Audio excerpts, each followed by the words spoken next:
जब दिन चल रहा हो बिजी और चाहिए थोड़ा ब्रेक।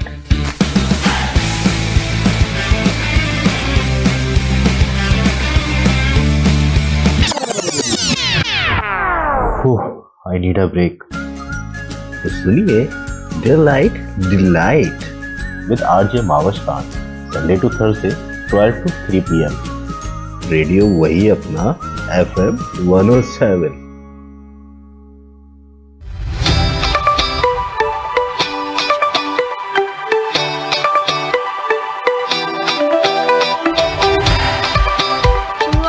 आप सुन रहे हैं प्रोग्राम डे लाइट और मेरे साथ मौजूद हैं इस वक्त मरियम अजहर, तो हम उनको कहते हैं वेलकम। हेलो हेलो हेलो, अस्सलाम वालेकुम। वालेकुम अस्सलाम। मरियम कैसी हैं आप? मैं ठीक हूँ, आप कैसी हैं महविश? अल्हम्दुलिल्लाह बिल्कुल ठीक ठाक मरियम। और इस वक्त क्या हो रहा है, क्या चल रहा है? बस आपको तो पता है बिकॉज ऑफ कोविड कितना टफ टाइम गुजरा है, not just for me but for every out there, for salon owners, business owners. बहुत एक टफ सिचुएशन से अब आहिस्ता आहिस्ता we are coming out of and बस अब समझे काम हमने दोबारा से जो है कंटिन्यू किया है एंड अल्लाह का शुक्र है, it's going really well. Great. And so how's going for you? How's everything for you? Good, ज़बरदस्त, अच्छा चल रहा है यहाँ पे भी सब कुछ। तो अभी ईद गुजरी है, तो इस दफ़ा ईद पे अब ये कोविड-19 का, क्योंकि पिछली जो ईद थी छोटी वाली, तो उस पे तो ये इतना ज़्यादा सलून्स वगैरह बिल्कुल ही बंद थे ना, बिल्कुल क्लोज थे। तो अब इस ईद पे किस तरह का रिस्पॉन्स आपके पास रहा? बस ऐसे समझें कि ईद से 5 days पहले हमने ओपन किया था और बहुत प्रॉपर SOPs के साथ हम लोग जो है वो डील कर रहे थे और बहुत ख्याल के साथ everything was working in the salon. कोई भी ज्यादा ऐसी सर्विसेज हमने इन्वॉल्व नहीं की थी जिसमें बहुत ज्यादा जैसे कांटेक्ट हो, मतलब पर्सन्स का, और बहुत सोशल डिस्टेंसिंग के साथ बहुत मुश्किल से हमने एक प्रॉपर एनवायरनमेंट बनाया था जिसमें we were carrying out all the services. तो अल्हम्दुलिल्लाह it was really nice. Obviously बहुत ज्यादा कॉल्स आई, बहुत लोगों को आना था, but we were only able to take बहुत लिमिटेड क्लाइंट्स को हम ले सके। तो वो बहुत मुझे अफसोस है कि दोनों ईद में we were not able to cater a lot of people, जो normally हम लोग जिस तरह cater करते थे उस तरह नहीं कर सके। सही ऐसा होता है, मतलब जब वक्त बदलते रहते हैं तो उसके साथ बहुत सारी चेंजेस आते हैं। और डेफिनेटली अब जो कोविड-19 के बाद बहुत सारी चीज़ें वैसे भी हमेशा के लिए चेंज होने वाली हैं, मुझे लगता है ना? बिल्कुल, एग्जैक्टली। आई फील एक नया नॉर्मल आने वाला है जिसके बाद everything is going to be different. आप एक प्रैक्टिकली तो आई फील एक चीज एग्जिस्ट करती है, बट एक मेंटली तौर पर भी लोगों के दिल में अब एक डर बैठ चुका है कि व्हेनेवर आपको अगर किसी को देखेंगे, कोई अगर कफ कर रहा है, कोई स्नीज कर रहा है, तो ऑटोमेटिकली आपको एक रिफ्लेक्स आएगा कि आपको वहां उस जगह से हट जाना चाहिए। तो एक पैनिक क्रिएट हो गया है लोगों में बहुत ज्यादा, जो कि एग्जिस्ट करेगा इन टाइम टू कम। सही। अच्छा मरियम, चलिए आपकी थोड़ी सी हम एजुकेशन वगैरह के हवाले से बात करते हैं कि आपने मतलब क्या क्वालिफिकेशन क्या है आपकी? Okay, so qualification wise I am a graduate. मैंने अपना मास्टर्स कंप्लीट किया हुआ है और उसके साथ साथ मैंने अपने कॉस्मेटोलॉजी के कोर्सेज कंप्लीट करे थे, which is a very funny story actually. When I was doing my bachelors, तो मेरे बैचलर और कॉस्मेटोलॉजी के एग्जाम साथ साथ हो रहे थे। अच्छा। तो वो वक्त मुझे अभी भी याद रहेगा। It was very difficult but it was बहुत वर्थ इट टाइम गुजरा एंड आई एम ग्लैड कि वो कुछ एक हार्डशिप का टाइम गुजरा, बट आई एम ग्लैड उसके बाद ऐसे टाइम आया आफ्टर द स्ट्रगल कि आई वुड से कि आई वुड रेकमेंड पीपल कि आप अपनी पढ़ाई सिर्फ किसी स्किल्स अलग होती हैं और एजुकेशन अलग होती है, तो you need to balance them out and that is what I did.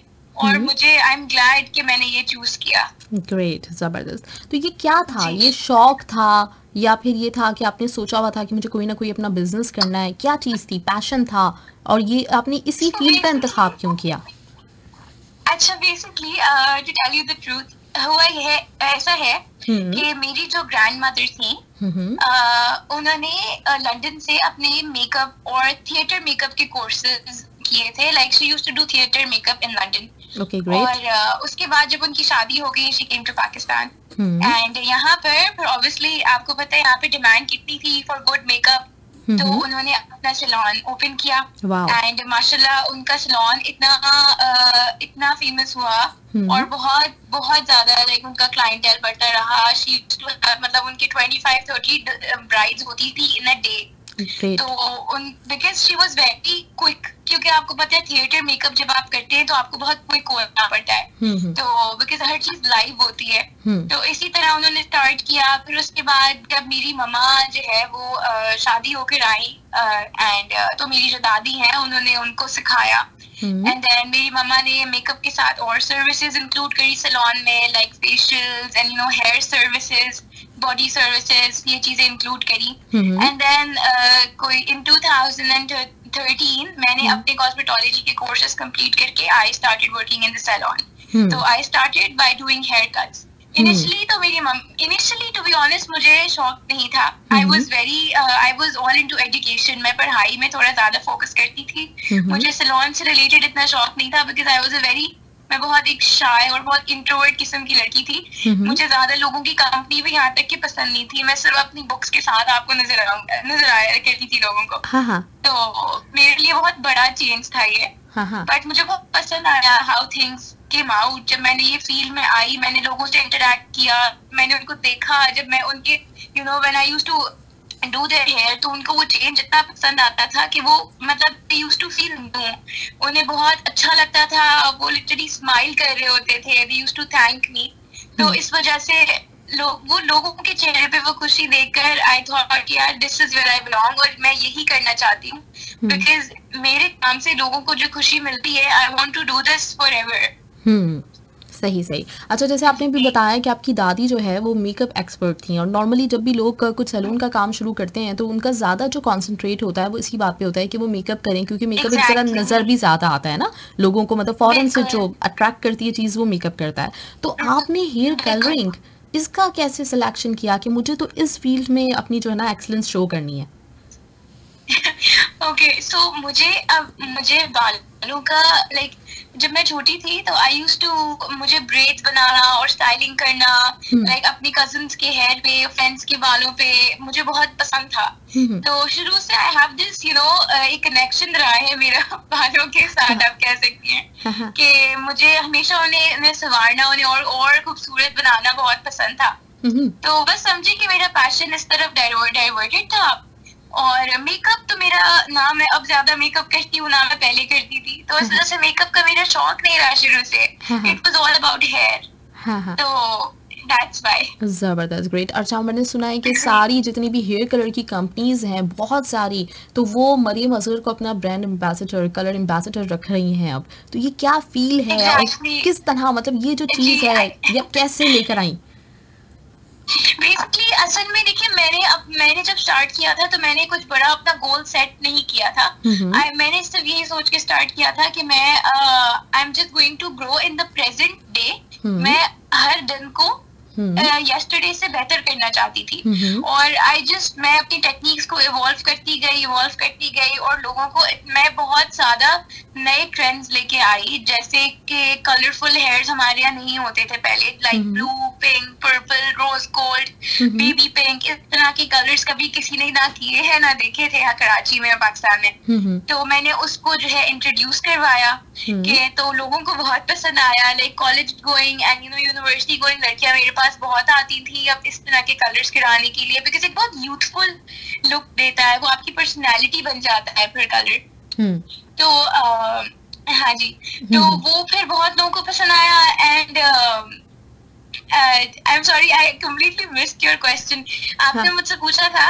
हाँ, मैंने आपसे रिमाइंड करा दिया, आई मिस्ड द पॉइंट। हाँ, बेसिकली मैं आपसे ये पूछ रही थी कि आपको एज अ कलर एम्बेसडर लोग चूज कर रहे हैं। हाँ, तो ये किस तरह से ये वाली एक जो परफेक्टनेस और इसके साथ ही मतलब ये कि आपने क्या ऐसा किया कि उन लोगों को ये फील हुआ कि मरियम असगर ही चाहिए? तो लाइक जैसे मैंने आपको बताया, ये जो मैं टेक्निक्स में जिस तरह लेकर आई थी, तो इसके बाद मुझे जब कंपनीज को पता चला कि मैं उनके कलर से इतना डिफरेंट काम कर रही हूँ, तो वो हद से ज्यादा इम्प्रेस हुए। एंड मेजॉरिटी जो है उनको ऐसा लगता था कि मेरी तस्वीरें जो मैं पोस्ट करती हूँ बालों की जो पिक्चर्स लेके, उनको ऐसा लगता था कि ये फोटोशॉप हुई हुई और ये रियल नहीं है। अच्छा। और जब उन्होंने खुद देखा जब उन्होंने मुझे बुलाया for the classes for everything, जब उन्होंने देखा कि यार this is actually in reality, तो वो बहुत शॉक हो गए। And they used to ask me कि आप आप हमारी ही प्रोडक्ट्स यूज करें, हम आपको अपना कलर एम्बेसडर बनाना चाहते हैं। हर किसी ने इसी तरह की कुछ डिमांड्स करी, बट मैंने सबसे यही कहा कि मुझे अपना एक प्लेटफॉर्म क्रिएट करना है। मैं अगर बिल्कुल आपकी तरफ डायरेक्टेड हो जाऊंगी तो मैं अपनी डायरेक्शन खोलूंगी। एंड आई टोल्ड देम कि आई वांट टू, मैं अपने तरीके से काम करना चाहती हूँ, आप मुझे सपोर्ट करें। And then in the future we can work about,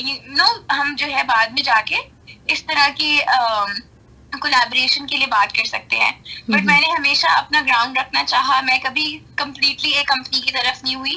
तो वो उनको और ज्यादा जो है वो अट्रैक्ट करता था कि यार ये इस तरह ये क्यों कंप्लीटली हमारे साथ कोलैबोरेट नहीं कर रही। But I think that is the main thing कि मैंने हमेशा अपनी डायरेक्शन फॉलो करी। मैंने अपनी डायरेक्शन नहीं किसी के लिए भी मैंने अपनी डायरेक्शन को नहीं छोड़ा।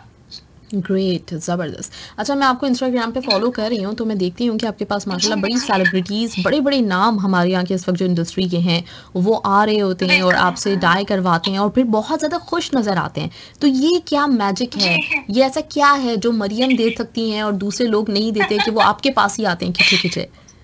जी एक्चुअली ऐसा, आई फील आपका काम तो अपनी जगह है, लेकिन उसके अलावा आपकी एक बहुत ही जॉयफुल पर्सनालिटी भी होनी चाहिए जो लोगों को आपसे बात करने, आपके साथ कम्युनिकेट करने में एक एंजॉयमेंट दे। तो जब भी मेरे पास कोई भी इवन नॉर्मल क्लाइंट्स भी, जब मेरे पास नॉर्मल क्लाइंट्स या कोई भी सेलिब्रिटीज या कोई सुपरस्टार आते हैं, कोई भी आते हैं, तो मैं उनके साथ बहुत फ्रैंकली और बहुत जो है वो बहुत काइंडली, बहुत पोलाइटली, बहुत एज अ फ्रेंड बात करती हूँ। और मेरा जो नंबर 1 प्रायोरिटी यही होती है कि मैं किसी के साथ भी इतने अच्छे से कम्युनिकेट करूँ ताकि वो मुझे समझा सकें कि आखिर वो जो सोच कर आए हैं, जो उनके माइंड में है, हम दोनों एक ही पेज पर हो जाएं। जो वो बताना चाह रहे हैं वो मैं 100% समझ लूं, एंड देन जो भी मैं करूंगी वो ऑब्वियसली उससे बहुत हैप्पी होंगे। तो असल में कलर, तो आई फील कलर ऑब्वियसली थोड़ा डिफरेंट है, but the number 1 thing is मैं क्लाइंट्स की रिक्वायरमेंट्स को बहुत अच्छे से समझती हूँ पहले, और उसके बाद मैं उनको वो कलर देती हूँ जो वो चाह रहे हैं। That is my number 1 priority. Because colour तो आप कोई भी कर देंगे, वो कलर बहुत खूबसूरत भी लगेगा, बट वो क्लाइंट तब तक खुश नहीं होगा जब तक उसे वो कलर ना मिले जो उस पर या तो अच्छा लग रहा है बहुत ज्यादा, या तो वो कराना चाह रहा था। तो I think that's why जो है वो लोग बहुत खुश होते हैं, because I try to give them what they want. सही। तो यानी उनका जो माइंड मेक होता है, जो उन्होंने एक बनाया हुआ होता है कि हमें इस तरह का कलर चाहिए, वो आप उनको देने की कोशिश करती हैं। ग्रेट। अच्छा, खुद अगर आपसे मालूम किया जाए कि आपके जो फेवरेट अपने हेयर शेड्स हैं या हेयर कट्स हैं, क्योंकि आप बालों पे ज़्यादा काम करती हैं, तो वो क्या है जो आपको लगता है कि मेरे जितने भी कस्टमर्स हैं, अगर मैं मतलब एक होता है ना नॉर्मली कि हर यहाँ पे हमारे यहाँ हर किसी का डिफरेंट स्किन टोन है और हर किसी का डिफरेंट फेस शेप है, तो आपको एक तो मुझे ये भी बताइए कि आपका अपना फेवरेट क्या है, और वो भी मुझे बताइएगा साथ में कि वो आपको क्या लगता है कि ऐसा कौन सा कलर या ऐसा कौन सा हेयर कट होना चाहिए जो कि सब लोगों के लिए सब पे सूट करे। ओके, तो फर्स्ट ऑफ ऑल हम कलर की बात करते हैं। अच्छा, मेरी जो ट्रेनिंग है वो है फ्रॉम द मिडिल ईस्ट। मैंने अपनी प्रायोरिटी ये बनाई थी कि मैं अपनी ट्रेनिंग मिडिल ईस्ट से लूं, बिकॉज अगर आप यूके, यूएस या थोड़े वेस्ट में जाके ट्रेनिंग करते हैं तो वो आपको ब्लॉन्ड हेयर और बहुत फाइन हेयर पे काम करना सिखाते हैं, जो कि बाल हमारे यहाँ वैसे हमें वैसी कैंडल्स नहीं मिलती। हमारे यहाँ बाल बहुत डार्क आते हैं या बहुत ज्यादा ट्रीटेड आते हैं। तो मैंने जो प्रायोरिटाइज किया था वो ये किया था कि मैं ऐसे बालों पे काम सीखूं जो जिस तरह के बाल हमारे यहाँ लोगों के होते हैं। तो I went to Munir in Lebanon, तो मैंने वहां से ट्रेनिंग करी है। तो वहां से करने के बाद मुझे अंदाजा हुआ कि बहुत मुश्किल होता है डार्क बालों पे काम करना, बट हमारे यहाँ क्योंकि इसी तरह का क्लाइंट आता है तो मैंने उस चीज में अपनी एक्सपर्टीज बनाई है। तो मेरे पास जैसे लाइक ऐसे डार्क हेयर के क्लाइंट बहुत आते हैं, तो यूजुअली उनको हम इतना बड़ा चेंज नहीं दे सकते, बिकॉज सिर्फ कलर करना ही नहीं, और लाइक ऑन द स्पॉट तो आपका कलर बहुत खूबसूरत लगेगा, बट वक्त के साथ साथ जब वो खराब होता है आपकी जो टैलेंट और स्किल है वो उस वक्त पता चलती है जब जब वक्त के साथ आपका कलर खूबसूरत रहे, तो मैं उस चीज को बहुत प्रायोरिटाइज करती हूँ। ग्रेट। तो जिस तरह क्लाइंट्स मेरे पास आती हैं और वो लिटरली 1 साल बाद भी वो क्लाइंट आके मुझे कह रही होती है कि आज भी लोग मुझे कहते हैं कि आपने कौन सा कलर कराया है, तो that I feel is a winning story for me, मतलब that is success for me. कि वक्त के साथ भी मतलब 1 साल गुजरने के बाद तक आपका क्लाइंट आपके काम से इतना खुश है। तो कलर के हिसाब से अगर आप मुझसे पूछे तो मैं यूजुअली रेकमेंड करती हूँ क्लाइंट्स को कि वो अपना जो बेस कलर है वो बहुत ज्यादा डार्क लाइट ना कराएं, लाइक बहुत ज्यादा ब्राइट कलर ना कराएं, अपने बेस कलर मीडियम में रखें। वक्त के साथ जब वो ग्रो, आपके नेचुरल बाल जब ग्रो हो तो एक डिमार्केटेड लाइन ना बन जाए, वरना नॉर्मली आपने देखा होगा क्लाइंट्स का जब कलर ग्रो करता है तो वो 2 हिस्सों में लगता है, ऊपर से ब्लैक और नीचे से कलर हुए हुए होते हैं, तो वो बहुत बुरा लगता है। तो आई मेक श्योर इस तरह का कोई सिचुएशन ना हो। इसके अलावा जो आपने देखा है वक्त के साथ बाल ऑरेंज हो जाते हैं, ब्रासी हो जाते हैं, खराब कलर हो जाता है, तो उसको प्रिवेंट करने के लिए बहुत हाई क्वालिटी प्रोडक्ट्स यूज करती हूँ ताकि आप मेरा जो कलर है वो मैक्सिमम इफेक्ट दे क्लाइंट को और बहुत बहुत लाइक एक अरसा गुजर जाने के बाद भी वो ठीक रहे। तो मेरे यहाँ सैलून में करंटली जो सबसे फेमस कलर चल रहा है वो olive base with a beige balayage, ये बहुत ज्यादा फेमस है एंड मेजॉरिटी जो हमारी क्लाइंट्स है वो यहाँ के हमसे करवाती हैं। ग्रेट।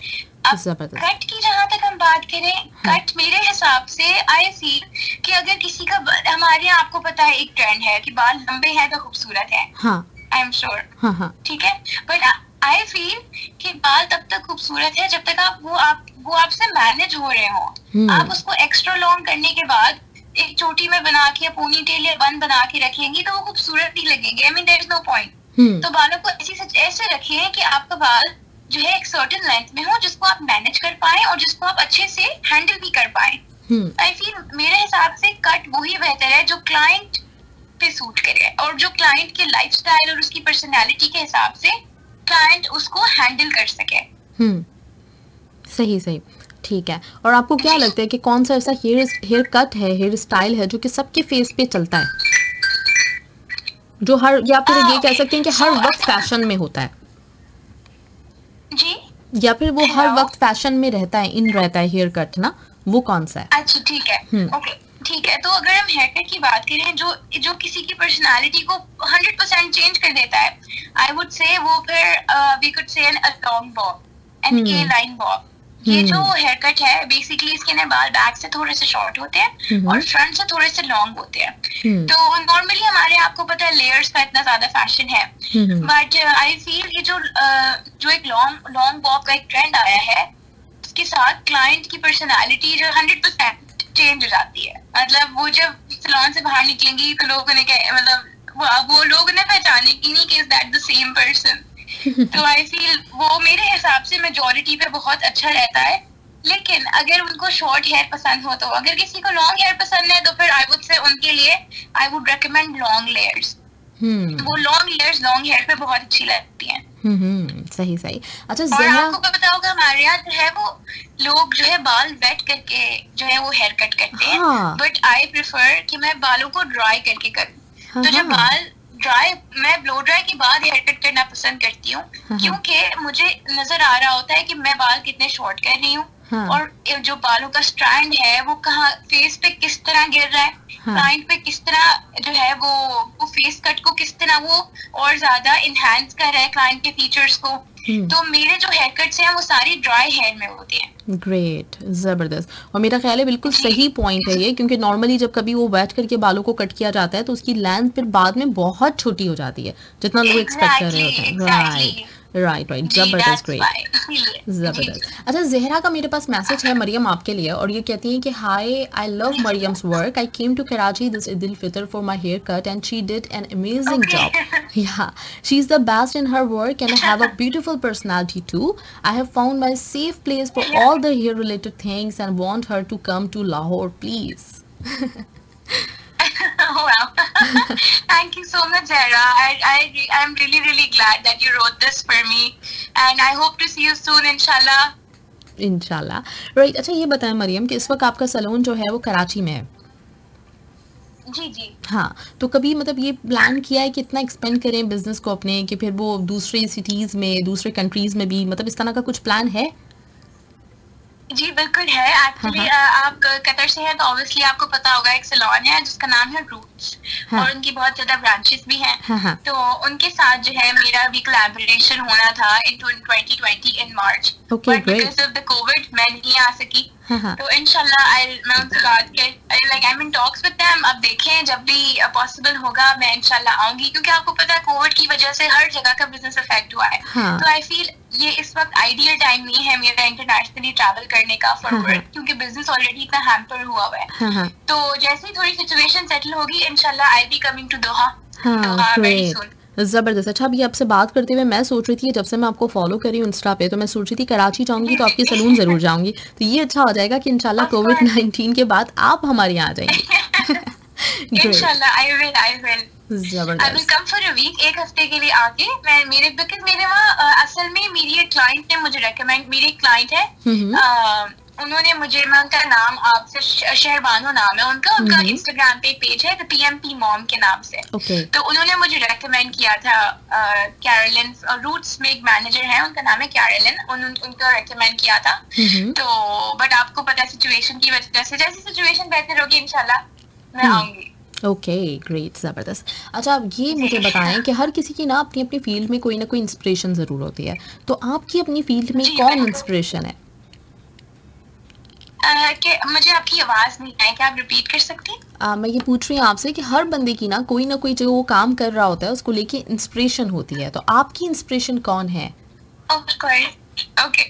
सो अच्छा, मेरे अगर आप मेरे काम के लिहाज से अगर आप बात करें, लाइक अगर आप जैसे मुझे किन का काम ज्यादा पसंद है, तो देयर आर टू पीपल जिनका मुझे, मैं बहुत अरसे से उनको फॉलो कर रही हूँ और मुझे उनका काम हद से ज्यादा अबव एवरीथिंग एल्स बहुत पसंद आता है। One is Munir from Lebanon and the second one is Guy Tang from the US.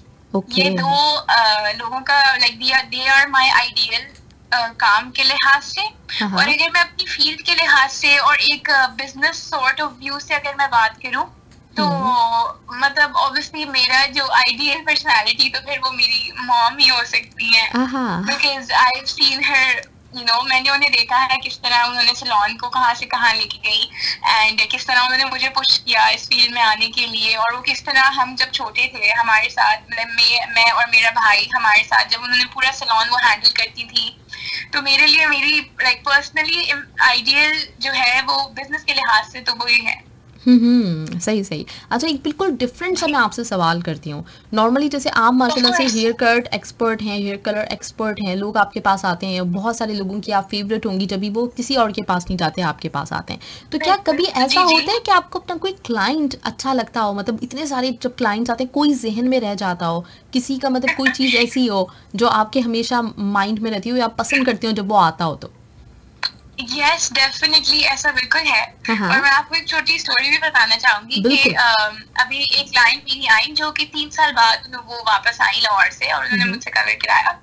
तो मतलब वो जब आई तो वो सरप्राइज हो गई थी कि मैंने उन्हें पहचान लिया, यहाँ तक कि मैंने उन्हें ये भी बताया कि आपने लास्ट टाइम जब कलर कराया था तो कलर क्या करवाया था, और वो सुन के बड़ी हैरान हो गई कि तुम्हें याद है। And I told her of course मुझे याद है, कुछ लोग मुझे बहुत अच्छे से याद रहते हैं, मेजॉरिटी मुझे बहुत अच्छे से याद रहती है, क्योंकि लाइक ऐसा इंसान की बात करने का रवैया, बात करने का तरीका, बहुत इंसान, मतलब कुछ लोग पॉजिटिव नोट्स में मुझे याद रहते हैं और कुछ लोग नेगेटिव नोट्स में याद रहते हैं। सही सही, हाँ होता है सही सही। अच्छा, तो ये जो नेगेटिव वाली चीज़ है, तो उसमें सबसे ज़्यादा इरिटेट कौन सी चीज़ करती है? जब आपके पास कोई क्लाइंट आता है, वो कौन सी ऐसी इरिटेटिंग चीज़ है उसकी जिससे आप मतलब थोड़ा सा मतलब गुस्सा भी आ जाता हो, हल्का फुल्का सा? जी, तो 3 चीजें मुझे बहुत इरिटेट करती हैं। नंबर 1 चीज ये होगी कि जब क्लाइंट को पता नहीं होता कि उन्हें क्या करवाना है, और बहुत लाइक हाफ एन आवर या 1 आवर कंसल्टेशन के बाद भी वो एक सोल्यूशन पे नहीं पहुंच सकते कि उन्हें क्या पसंद है, बिकॉज मैं नंबर 1 प्रायोरिटी देती हूँ क्लाइंट को कि वो क्या कराना चाह रही है, उसके बाद फिर मैं उनको रेकमेंड करती हूँ, फिर हम उसके दरमियान में कुछ जो है वो डिसीजन पे आते हैं। तो एक तो ये चीज मुझे थोड़ा इरिटेट करती है, जब बहुत ज्यादा क्लाइंट से कंसल्ट करने और बात करने के बाद भी जो है वो क्लाइंट को प्रॉपर जो है वो नहीं समझ में आता जब उनके वो क्या कराना चाह रही है। नंबर 2, जब क्लाइंट बहुत सोच समझ के वो मुझे बताए, लाइक बहुत डिटरमिन्ड होके वो आए कि बस मुझे यही करवाना है, और जब वो करवा लें और उसके बाद वो कहें कि यार ये आपने कलर तो बहुत अच्छा किया है लेकिन ये मुझे अच्छा नहीं लग रहा। तो ये जब बात होती है ना तो मैं बहुत शॉक हो जाती हूँ कि मैं अब इस तरह मैं इसको सॉल्व, क्योंकि देखिए बालों को कलर करना दैट मीन्स बाल ड्राई होता है, मतलब ऑब्वियसली आप इतना रिपीटेड कलर तो बालों पे नहीं कर सकते, और जब किसी क्लाइंट को कलर नहीं पसंद आता तो मुझे बहुत एंग्जाइटी फील होती है कि मैं इसको किस तरह ठीक करूँ, जो हालांकि क्लाइंट ने मुझसे वही करने के लिए कहा था, but now she is not happy with it, तो वो मेरे लिए थोड़ा ट्रबलसम मोमेंट होती है। थर्ड, आई वुड से कि जब क्लाइंट आके मुझसे कहते हैं कि मतलब जब वो जिस तरह, how do I explain this, कि मुझे तो बहुत अच्छा लग रहा है बट मेरे हस्बैंड को अच्छा नहीं लग रहा। ये भी एक केस है। मेरे लिए बहुत ही शर्मनाक मोमेंट होती है कि मैं क्या करूं, मतलब how do I solve this. आपको अच्छा लग रहा है बट आपके हस्बैंड को अच्छा नहीं लग रहा, तो इसका तो कोई सोल्यूशन निकल ही नहीं सकता। तो जो आपके हस्बैंड को अच्छा लगेगा हो सकता है वो आपको अच्छा नहीं लगे, तो there's no way out। तो ये 3 चीजें बहुत इरिटेटिंग होती हैं। सही, हाँ बिल्कुल आप सही कह रही हैं। इसी तरह की मैं, क्योंकि मतलब हम खुद भी सैलून्स में जाएं तो इसी तरह की देख रहे होते हैं आपस में जो लोगों की ना मतलब आर्ग्यूमेंट हो रही होती है। हाँ सही।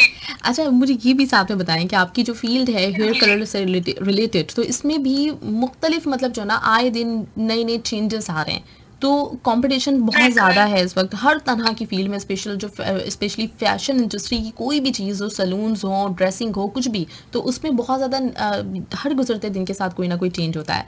तो आप इस जो प्रेशर है, डेफिनेटली ये कंपटीशन जो है वो एक प्रेशर भी डेवलप करता है, स्ट्रेस भी होता है, तो ये स्ट्रेस आप लेती हैं या फिर इसको पॉजिटिव मीन्स में लेती हैं? अच्छा, तो first of all I would like to say कि मैंने अपने काम को कभी भी काम समझ के नहीं किया। मैं जो भी करती हूँ मैं बहुत शौक से और बहुत पसंदीदगी से करती हूँ, और मैं स्ट्रेस मेरा सिर्फ और सिर्फ इन 3 चीजों से आता है जो मैंने आपको बताया। अच्छा। बाकी उसके अलावा तो मैं अपने काम को बहुत इंजॉय करके करती हूँ, एंड लाइक आई सेड मैंने शुरू से जब काम स्टार्ट किया था मैंने इसको बिजनेस के तौर पे कभी भी कंसिडर नहीं किया। बिजनेस पॉइंट ऑफ व्यू मेरा मम्मी हैंडल करती है। मैं सिर्फ और सिर्फ अपने काम पे ध्यान देती हूँ। मैं ना मनी डीलिंग में कोई हिस्सा है मेरा, और मतलब मैं किसी भी तरीके मतलब पैसों से रिलेटेड और कंपनी से रिलेटेड, लाइक एज इन जो कैश फ्लो वगैरह जो भी होता है, रेवेन्यू, प्रॉफिट लॉस, व्हाटएवर, मैं उस चीज से बिल्कुल दूर हूँ। I only focus on my work and how मैं किस तरह अपने काम को इम्प्रूव करूँ, किस तरह I make my clients more satisfied, और कौन सी अच्छी प्रोडक्ट्स यूज करूँ, like the best products ever.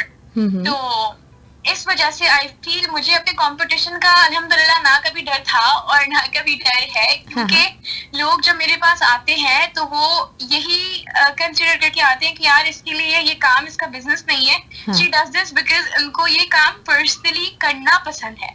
और लोग इसी वजह से आते हैं बिकॉज मैं अपना काम जो है ना एक आर्ट की तरह जो है वो बिल्कुल इनिशिएट करती हूँ। सही। और बाकी बिल्कुल सही बात है कि अगर कोई चीज आपके लिए ना आपका पैशन होगा तो उसमें कोई दुनिया में कुछ भी हो रहा हो आपके लिए कोई मैटर करती ही नहीं है बात, लेकिन अगर आप उसको एज अ बिजनेस लेना शुरू कर देते हैं तो फिर लोग स्ट्रेस लेते हैं। तो बिल्कुल सही आपने जवाब दिया।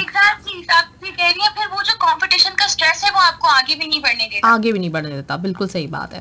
राइट। अच्छा, तो फिर मुझे ये भी बताया मरियम साथ में कि इस वक्त जैसे ये हम कंपटीशन से हटकर अगर बात करें तो ये जो न्यू कलर्स और कलर शेड्स, इसके साथ आप कैसे प्ले करती हैं, कैसे खेलती हैं इन कलर्स के साथ, और कैसे आपको लगता है कि इससे जो हाँ थोड़ा सा मुझे इस तरह से भी बताएं। बेसिकली हमारी जो क्लाइंट्स हैं, हमारे यहाँ बहुत एक कॉमन डिमांड आती है कलर की, आपको पता ही होगा बिल्कुल कि हमारे यहाँ ज्यादा डिफरेंट लोग नहीं कराते। कुछ लोग हैं, आई वुड से 10% ऐसे लोग हैं जो बिल्कुल ही डिफरेंट करा लेते हैं, और 90% ऐसे हैं जो बहुत सेफ जोन में रहना पसंद करते हैं। तो जो कलर्स जो मैं जैसे आपने भी मुझसे पूछा कि जो कलर मिक्सिंग और ये जो एक मतलब कलर फन है कि कलर्स को एक शेड को दूसरे शेड के साथ मिलाना और ये सब कुछ किस तरह से एक्सपेरिमेंट्स करती हैं आप?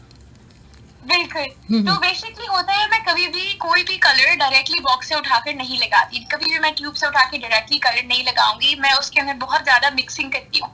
तो मेरी जब वर्कर्स या मेरी जो, यहाँ तक कि मेरी मम्मा भी अगर मेरे सामने खड़ी होती है जब मैं मिक्सिंग कर रही होती है, तो वो भी मुझे देख के परेशान हो जाती है कि मरियम तुमने अभी इस बाउल के अंदर कोई 12 तरह के अलग अलग कलर डाले, इसका आखिरी रिजल्ट क्या है तुम्हें कैसे पता? मैंने कहा बस मम्मा, I think maybe that is the gift I have, शायद यही टैलेंट है मेरे अंदर कि मैं एक जो कलर जो ट्यूब के अंदर से निकलता है वो तो बिल्कुल व्हाइट होता है, और जब वो बालों पे लगेगा तो उसका कुछ बिल्कुल ही डिफरेंट वो हो जाएगा। तो मैं ये कहती हूँ कि मम्मी मुझे भी नहीं पता, मैं ये कैसे करती हूँ, और अगर कोई मैं किसी को कभी सिखाऊंगी तो मैं उसे नहीं सिखा सकती कि मैंने ये कैसे किया, बिकॉज कहते हैं ना कि आप in order to break the rules, जब आपको किसी चीज के रूल्स रेगुलेशंस पता हो तभी आप उसको बेंड करके अपने एक नई तरीके से उसको आप यूज कर सकते हैं। जब आपको किसी चीज के रूल्स ही नहीं पता तो आप उन रूल्स को तोड़कर अपनी कोई नई चीज क्रिएट नहीं कर सकते। तो मुझे अपने हेयर कलरिंग से रिलेटेड सारे रूल्स पता है, तब जाके मैं उन रूल्स को थोड़ा बेंड और ट्विस्ट करके अपनी एक नई चीज क्रिएट करती हूँ।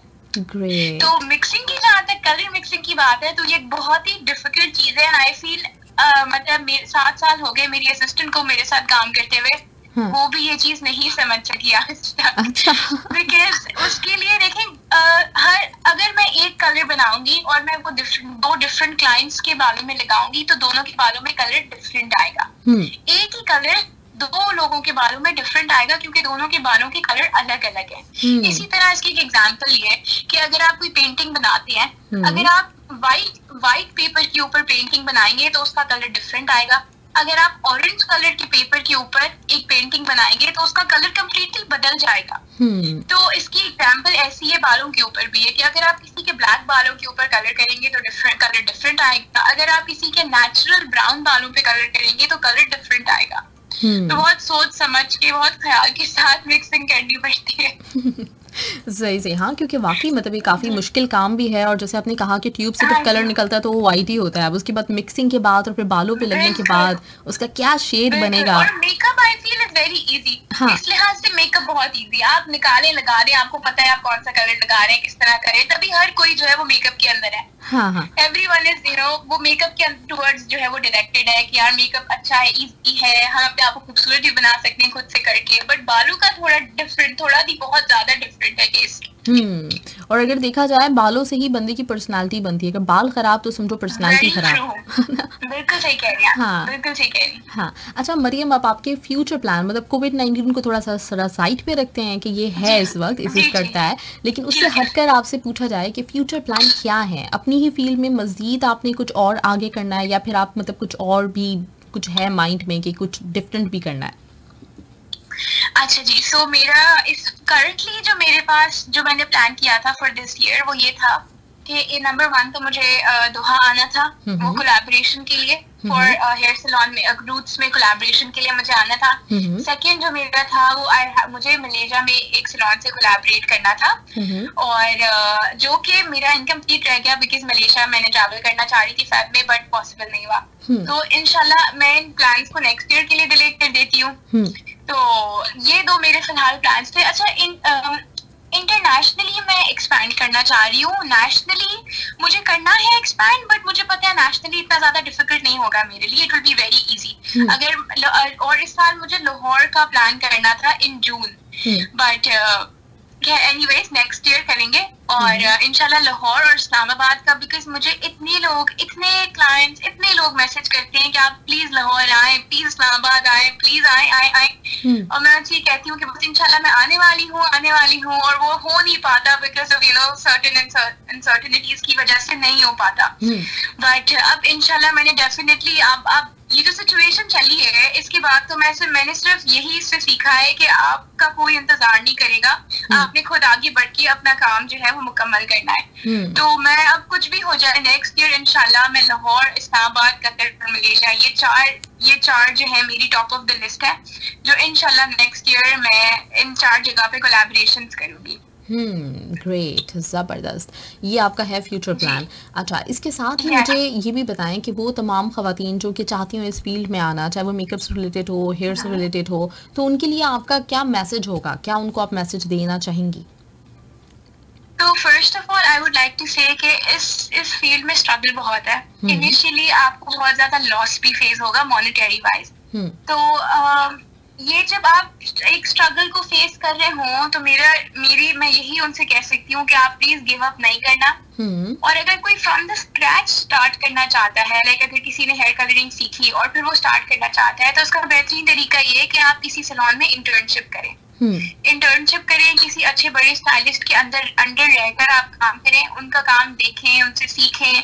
क्योंकि देखिए प्रैक्टिकली आपकी फील्ड अलग है और थ्योरेटिकली जो आप सीखते हो हेयर कलर में वो बिल्कुल अलग है। आप जब तक प्रैक्टिकल होके इन सैलून लाइव क्लाइंट्स के साथ डील नहीं करेंगे, आप कुछ भी आप एवॉल्व नहीं कर पाओगे। तो अगर वो कुछ करना चाह रही है, आगे बढ़ना चाह रही है, तो आई फील कुछ 3-4 साल एटलीस्ट वो किसी सैलून में किसी स्टाइलिस्ट के अंडर काम करें, एंड देन उसके बाद फिर वो अपना सैलून या अपना एक फ्रीलांसिंग करें या अपने क्लाइंट्स थोड़े से बनाकर फिर वो थोड़ा अपना सेटअप बनाए, जब उनको पता हो कि हाँ अब मैं अगर अकेले काम भी करूंगी तो मैं अपने बिजनेस को अकेले रन कर सकती हूँ। I feel that is the number 1 thing. Number 2 I would say कि ट्रेनिंग्स लेना बहुत जरूरी है हर जगह से, हर किसी से। अगर आपको सीखने का अपॉर्चुनिटी मिल रही है तो आप इसको प्लीज छोड़े ना। आप जो इन्वेस्ट करेंगे कुछ सीखने में वो आपको 10 टाइम्स रिटर्न जरूर मिलेगा, लेकिन इसमें ऑब्वियसली टाइम लगेगा। मेरा केस थोड़ा सा ऐसा था कि मेरा एक प्लेटफॉर्म बना हुआ था, तो इस वजह से मुझे बहुत ज्यादा इनिशिएटिव जो स्ट्रगलिंग होती है वो मुझे नहीं देखनी पड़ी। तो बिकॉज मेरा सैलून था, मैंने सिर्फ अपने काम को इंट्रोड्यूस कराया जो बहुत अच्छा चल गया। लेकिन मैंने भी कोशिश यही करी कि मैं अपनी ट्रेनिंग्स कभी भी खत्म ना करूं, और बिकॉज मुझे पता है आप जो क्योंकि देखें आप कुछ ट्रेनिंग से सीखे ना सीखे, कोई क्लाइंट अगर आपको देखेगा कि आप कहीं फलाना जगह ट्रेनिंग लेने गए हैं तो वो इम्प्रेस होगा आपसे, और वो ऑब्वियसली उसकी नजर में आपकी रिस्पेक्ट बढ़ेगी। तो दैट्स व्हाई ट्रेनिंग्स लेना बहुत जरूरी है। इंटर्नशिप प्रायोरिटी होनी चाहिए। उसके अलावा आप बेहतर है कि आप प्रैक्टिस करें, जितनी प्रैक्टिस हो सकती है करें, क्योंकि प्रैक्टिस के बगैर आप इस फील्ड में सक्सेसफुल नहीं हो सकते। सही। अच्छा मरियम, साथ में एक बात मैं आपसे और पूछना चाह रही हूँ, ये कि जब कोई बंदा आपसे हेयर कलर ले लेता है ना, तो उसके बाद फिर किस तरह से उनको ख्याल रखना उसके बाद कि वो ज़्यादा अरसे तक वैसे ही वो जो कलर है, वो शेड है, वो बरकरार रहे, तो उसके लिए कोई ऐसी टिप जो कि घर से कुछ हो वो शेयर कीजिए। तो जैसा आपको पता है कि हमारे यहाँ बहुत तरह के क्लाइंट्स आते हैं, कुछ लोग वर्किंग वुमेन हैं, कुछ लोग हाउसवाइफ्स हैं, कुछ लोग के लिए दे हैव किड्स, तो वो हर कोई अपने बालों को डिफरेंट तरीके से मैनेज करता है। तो जैसे मेरे पास कोई क्लाइंट आती है, वो मुझे कहती है मेरा बहुत बिजी रूटीन है, मैं अपने बालों का ख्याल नहीं रख पाऊंगी, तो आप मुझे कोई ऐसा कलर करके दें जो कि बहुत ही रीजनेबल टाइम में मैं मैनेज कर सकूं। तो मैं उनसे सजेस्ट करती हूँ कि आप फिर ऐसे कलर के लिए चले जाएं जो ब्लीच यानी कट डाउन के बगैर हो जाए। तो लोगों को ये सुन के बहुत अच्छा लगता है कि आप वो मुझे बहुत अप्रिशिएट करते हैं इस बात पे कि आप कट डाउन और ब्लीच के बगैर भी कलर करती हैं, वरना नॉर्मली आपने सुना होगा कोई भी ब्लीच के बगैर कलर नहीं करता। बिल्कुल। तो वो उनको बड़ी हैरानी होती है, और जी मैं उनसे बताती हूँ कि बिल्कुल मैं कट डाउन के बगैर ब्लीच फ्री कलर्स करती हूँ ताकि आपके बालों की क्वालिटी खराब ना हो और आपका बाल लंबे अरसे तक बहुत अच्छी सिचुएशन में रहे और कलर से आपका बाल खराब ना हो। उसके अलावा फिर मैं उनको बहुत बेसिक हेयर केयर बता देती हूँ जो वो यूज कर सकती है। फिर उसके अलावा जो ऐसी क्लाइंट्स होती हैं जो कहती हैं बस मेरा लुक ही सब कुछ है और मुझे आप ऐसा लुक दे दें कि बस लोग मुझसे पूछते ही रहे कि आपने क्या कराया, कहाँ से कराया। तो फिर मैं उनको रेकमेंड करती हूँ कि आप थोड़ा लाइटर, ब्लॉन्ड और विद कट डाउन वाले जो शेड्स हैं उनकी तरफ जाएं, लेकिन उनकी मेंटेनेंस भी ज्यादा होती है, उससे बाल थोड़ा सा ड्राई भी होता है। और अगर आप अपने बालों को अच्छी प्रोडक्ट्स के साथ मेंटेन नहीं करेंगी तो आपको फिर मेरे पास आपको बार बार आना पड़ेगा अपने बालों को मेंटेन करने के लिए। तो अगर किसी का बहुत बिजी रूटीन है तो मैं उनको रेकमेंड करती हूँ पहली बात वो ऐसे कलर के लिए जाए ना जिसकी बहुत हाई मेंटेनेंस हो। और अगर कोई ये बात को एग्री करता है कि वो मेंटेन कर लेगा, फिर मैं उन्हें कलर के साथ साथ सारी होम केयर प्रॉपर जो हम लोग जो सैलून में हम लोग जो प्रोटीन ट्रीटमेंट और सब करते हैं, मैं वो उनको रेकमेंड करती हूँ कि आप ये जो है अपने घर पे जाकर यही वाला प्रोडक्ट आप यूज करेंगी। I give them the product, मैं उनको shampoo, hair mask, serum detangling spray और हीट प्रोटेक्टिंग स्प्रे, ये 5 चीजें बहुत इंपॉर्टेंट है एक नॉर्मल, किसी भी नॉर्मल लड़की के रूटीन के लिए, अगर वो अपने बालों को लॉन्ग टर्म में अच्छा रखना चाहती है। तो मैं उनको सारी चीजें रेकमेंड करती हूँ। एंड देन बस आई थिंक वो जो चीजें होती हैं वो काफी होती हैं उनके बालों को मेंटेन करने के लिए, उसके अलावा फिर उनको किसी और चीज की जरूरत नहीं पड़ती है।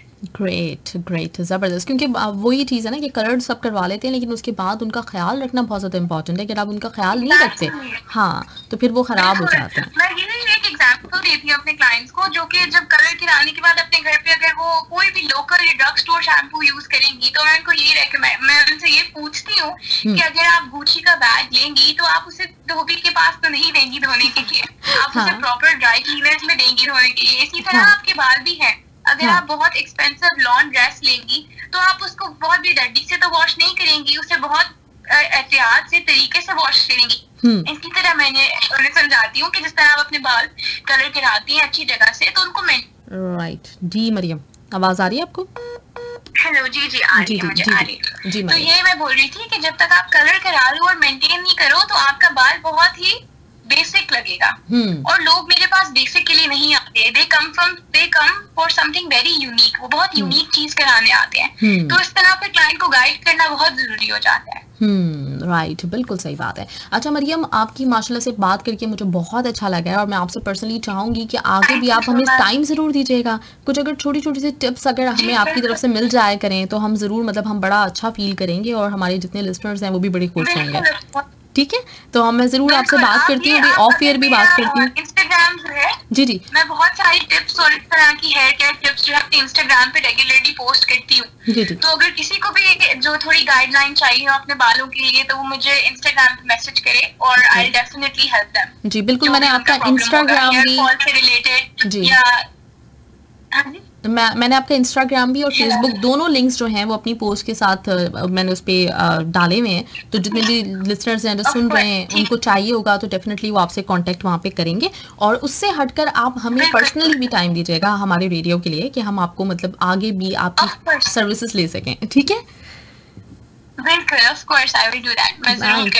थैंक यू मरियम, बहुत अच्छा लगा बात करके आपसे और बहुत मजा आया। इंशाल्लाह ताला फिर भी हम फिर आगे भी बात करेंगे। ठीक है, चलें, okay, thank you Mariam, thank you,